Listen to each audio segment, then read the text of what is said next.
Hello students, আমি Nitish sir জ্ঞানজ্যোতি coaching সেন্টারের পক্ষ থেকে তোমাদের প্রত্যেককে জানাই আরও একবার স্বাগত।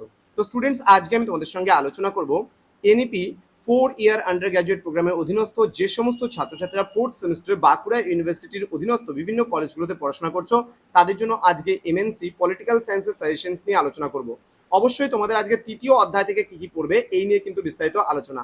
প্রশাসনের বিভিন্ন তত্ত্ব, এটা হচ্ছে অধ্যায়ের নাম রয়েছে, এবং এখান থেকে তোমরা কোন কোন মার্কসের 2 নম্বরে কোন কোন প্রশ্নগুলো পড়বে, 5 নম্বরে কোন কোন প্রশ্নগুলো পড়বে, 10-এর জন্য কোন কোন প্রশ্নগুলো পড়বে, বিস্তারিত আলোচনা করবো আজকের এই ক্লাসটিতে। ক্লাসটি শুরু করার পূর্বে তোমাদেরকে বলে রাখি, যারা এখনো আমাদের চ্যানেলটিকে সাবস্ক্রাইব করোনি তারা অবশ্যই চ্যানেলটিকে সাবস্ক্রাইব করে পাশে থাকা বেল আইকন অল প্রেস করে দাও, যাতে নেক্সট টাইম থেকে কোনো ভিডিও আপলোড করলে তার নোটিফিকেশন তুমি সবার আগে পেতে পারো।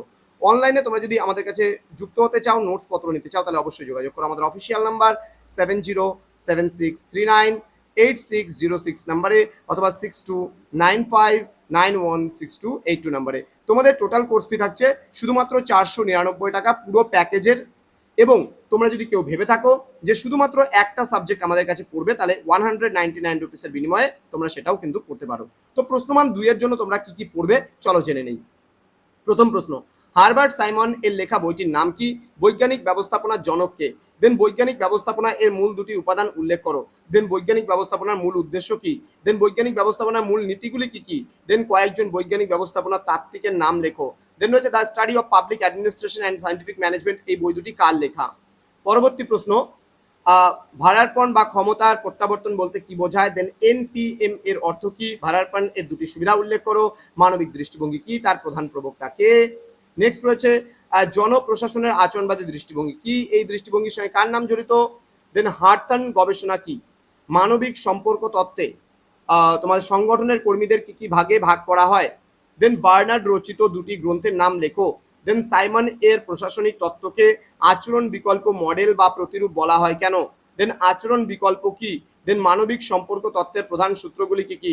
দেন সিদ্ধান্ত গ্রহণ প্রক্রিয়াকে সাইমন কয়টি এবং কি কি ভাগে ভাগ করেছেন? এবার প্রশ্নমান 5-এর জন্য তোমরা কি কি পড়বে চলো জেনে নেব। প্রশ্নমান 5-এর জন্য দিয়েছি বৈজ্ঞানিক ব্যবস্থাপনা সম্বন্ধে আলোচনা করো। Very very important questions. সনাতনী বা ধ্রুপদী ব্যবস্থাপনার তত্ত্বটি সম্পর্কে আলোচনা করা, হালকার পড়তে পড়বে। সনাতনী বা সাবেকি জনপ্রশাসনের উদ্ভবের কারণ, হালকার পড়তে পড়বে। মেরি পার্কার ফলেটের সমন্বয় সংক্রান্ত ভাবনাটি ব্যাখ্যা করা, হালকার উপর দিয়ে পড়বে। দেন মানবীয় সম্পর্কের দৃষ্টিভঙ্গি ও বৈজ্ঞানিক ব্যবস্থাপনা তত্ত্বের পার্থক্যগুলি লেখো, এটাও হালকার উপর দিয়ে পড়বে। দেন হারবার্ট সাইমন সিদ্ধান্ত প্রণয়নকারী তত্ত্বটির ওপর একটি সংক্ষিপ্ত টিকা লেখো, এটাও হালকার উপর দিয়ে পড়বে। এই প্রশ্নটা কিন্তু সবার সব থেকে বেশি গুরুত্বপূর্ণ এবং বাকিগুলো এমনভাবে পড়বে যেন পরীক্ষা আসলে পরে লিখতে পারো। এবার প্রশ্নমান 10-এর জন্য এই দুটো প্রশ্নই কিন্তু গুরুত্বপূর্ণ। মানবিক সম্পর্ক তত্ত্ব বলতে কি বোঝায় এবং সাবেকি তত্ত্ব সম্পর্কে হেনরি ফয়েলের 14টি নীতির বর্ণনা দাও। এই কয়েকটা প্রশ্ন পড়লেই কিন্তু তোমরা একেবারে 100% কমন পেয়ে যাবে। তো স্টুডেন্টস, এখনো যারা আমাদের চ্যানেলটিকে সাবস্ক্রাইব করোনি তারা অবশ্যই চ্যানেলটিকে সাবস্ক্রাইব করে বন্ধুদের সঙ্গে ভিডিওটি শেয়ার করো, যেন প্রত্যেকের কাছে আজকের এই ক্লাসটি পৌঁছতে পারে। এবং তোমরা যারা ভাবছো আমাদের সঙ্গে যুক্ত হবে তারা আমাদের অফিসিয়াল নাম্বারে যোগাযোগ করো। দেখা হচ্ছে খুব তাড়াতাড়ি আরো একটা নতুন ক্লাস নিয়ে তোমাদের সঙ্গে। তোমরা প্রত্যেকে ভালো থেকো, সুস্থ থেকো। Thank you so much, thanks for watching after all, thank you.